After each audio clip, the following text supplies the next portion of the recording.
The Paris Agreement was a huge milestone for the whole civil society and the environmental movement.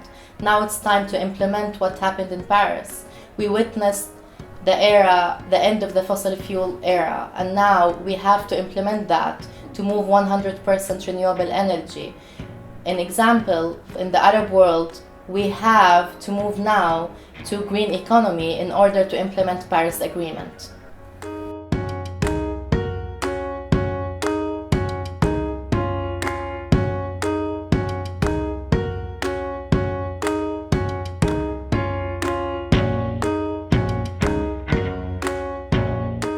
Well, actually, after Paris, we were so happy about the Paris Agreement.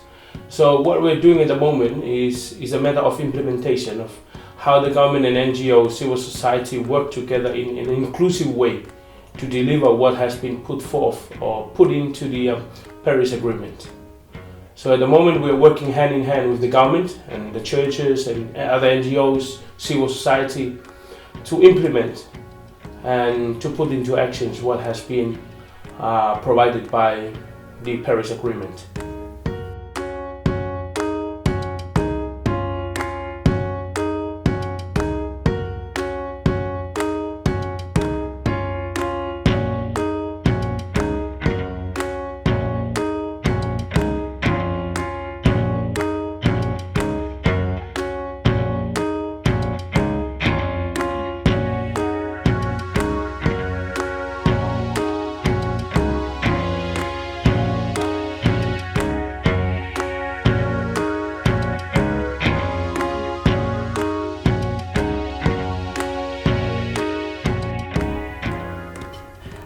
Low carbon development and renewable energy has a lot of potentials to rural communities in Africa and especially in Tanzania, whereby we'll make sure that the rural communities are connected to energy which is very cheap and available in their localities.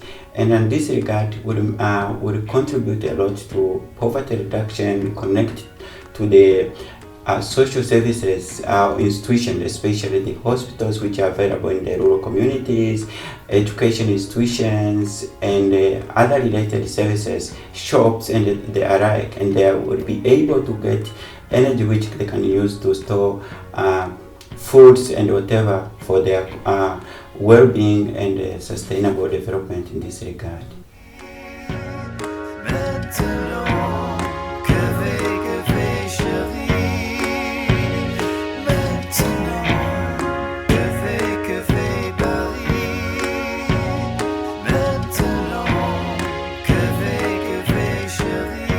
So if we really want to implement the Paris Agreement, it means that we need to keep fossil fuels in the ground, and it's going to be up to ordinary citizens, people like you and me. And what's exciting to see is that an increasing number of people, teachers, students, grandparents, are willing to take action against fossil fuel infrastructure projects.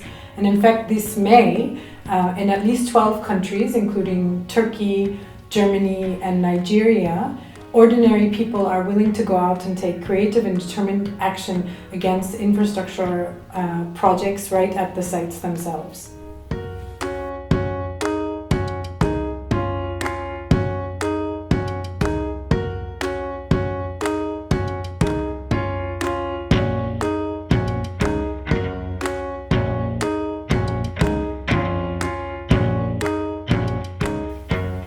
In the next few years, we need an increasing amount of public finance to be flowing from those responsible of climate change to those most affected by its impacts. That means making sure that we put in new financial instruments, maybe a carbon levy on the fossil fuel corporations which are polluting the atmosphere. And it's also about making sure that donor states increase the amount of public finance that they will be dedicating to solidarity with those most affected today. On the other hand, we also need to start shifting the trillions, as we say. It means the entire economy needs to stop funding the problem and start funding the solutions. This requires a lot of can work and energy to make sure that we do not subsidize fossil fuels, make sure that all investors, investments, pension funds, etc. start looking in the right direction, stop funding the crap and start funding the good.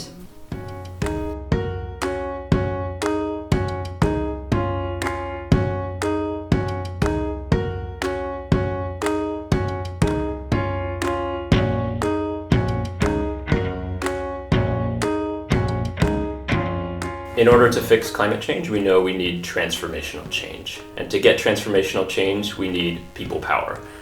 We know that historically, transformational change has come from movements for justice, from people who are directly impacted. And so CAN is working now to figure out how we can partner with social movements and justice-based movements, because we know that that's the power we need to fix the climate crisis.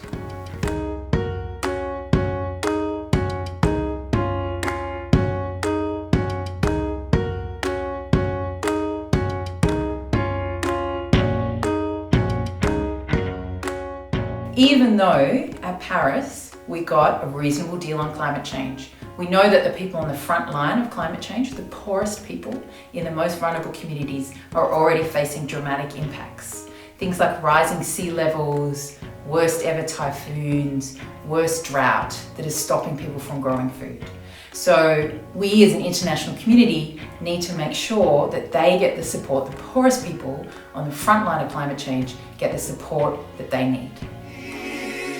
Maintenant, que fait chérie? Maintenant.